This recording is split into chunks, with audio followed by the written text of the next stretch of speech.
Rasulullah Shallallahu Alaihi Wasallam pernah bersabda, Ayyuhan nas, afshus salam, wasilul arham, wa at'imut ta'am, wasallu bil laili wan nasu niyam, tadkhulul jannata bi salam. A'udzu billahi minasyaitonir rajim. Bismillahirrahmanirrahim. Assalamualaikum warahmatullahi wabarakatuh.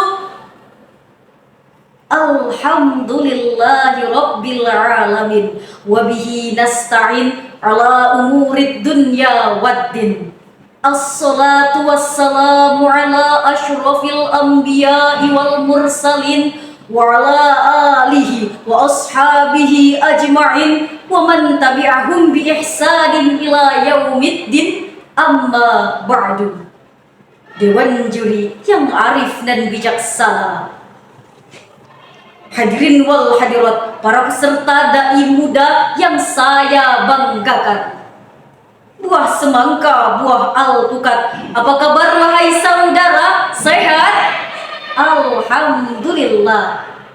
Ma'asyiral muslimin wal muslimat rahimakumullah. Pemuda merupakan suatu pilar tonggak berdirinya sebuah bangsa. Jika rusak generasi mudanya, maka dapat dipastikan beberapa tahun ke depan kehancuran akan menimpa suatu bangsa. Sebaliknya, jika generasi ini dijaga dan dididik dengan sebaik-baiknya, maka akan muncullah orang-orang besar yang berkuasa namun tetap taat dan berpegang teguh pada aturan Allah Subhanahu wa Ta'ala. Hal ini tentunya dilatar belakangi oleh penanaman karakter yang kuat, intelektualitas yang hebat, serta etika yang dijadikan pedoman dalam bermasyarakat. Sudah selayaknya faktor-faktor pembangun umat dan bangsa tidak hanya menjadi tanggung jawab para pemuda, namun juga orang tua yang memiliki kewajiban untuk terus mengajarkannya pada generasi muda yang ada. Namun hadirin, sungguh prihatin mata ini melihat, serta miris hati ini jika mengingat perilaku pemuda-pemudi bangsa yang ada nampaknya mulai terkikis di bawah arus zaman yang semakin merajalela. Keburukan yang hakikatnya tidak sesuai dengan prinsip dalam beretika kini sudah dianggap sebelah mata, bahkan terlihat biasa saja. Baru-baru ini kita mendengar kasus penghinaan atas saudara-saudara kita di Palestina yang telah kita ketahui siapa pelakunya. Tak lain dan tak bukan adalah para remaja selaku generasi muda bangsa. Miris, apakah karakter seperti ini yang akan terus tumbuh di negeri kita? Apakah etika seperti ini yang sesuai dengan norma-norma kita? Jawabannya tentu tidak. Beranjak dari keresahan hati inilah tergugah hati saya untuk menyampaikan satu dua patah kata yang dirangkum dan disusun sedemikian rupa, dengan harapan apa yang disampaikan dapat membawa kita menuju gerakan perubahan dengan judul Pembangunan Karakter dan Intelektualitas Pemuda dalam Konsep Al-Quran. Hadirin wal hadirat rahimakumullah. Menurut Profesor Suyanto dalam tulisannya Urgensi Pendidikan Karakter menjelaskan bahwa karakter merupakan suatu cara berpikir dan berperilaku yang menjadi ciri khas setiap individu untuk hidup dan bekerja sama, baik dalam lingkup keluarga, masyarakat, maupun bangsa dan negara.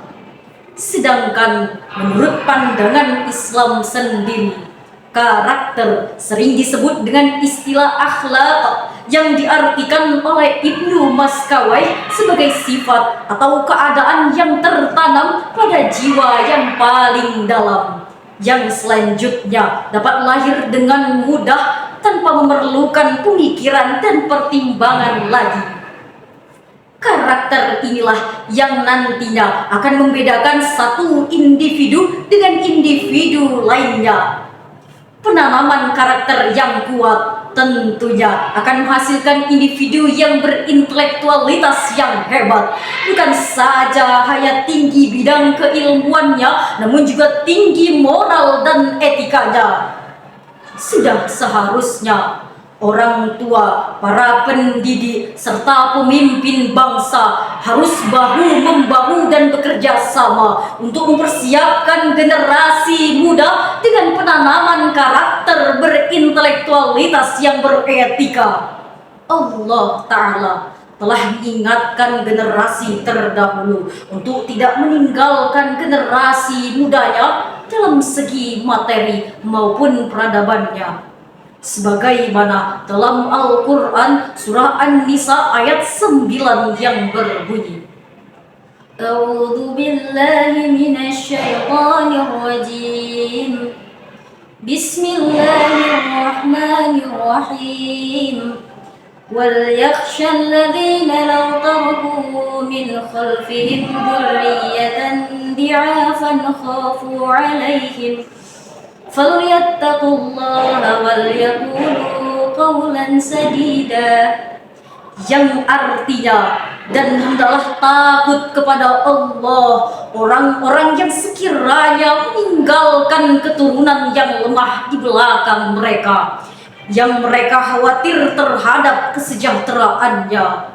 Oleh sebab itu, hendaklah mereka bertakwa kepada Allah dan hendaklah mereka berbicara dengan tutur kata yang benar.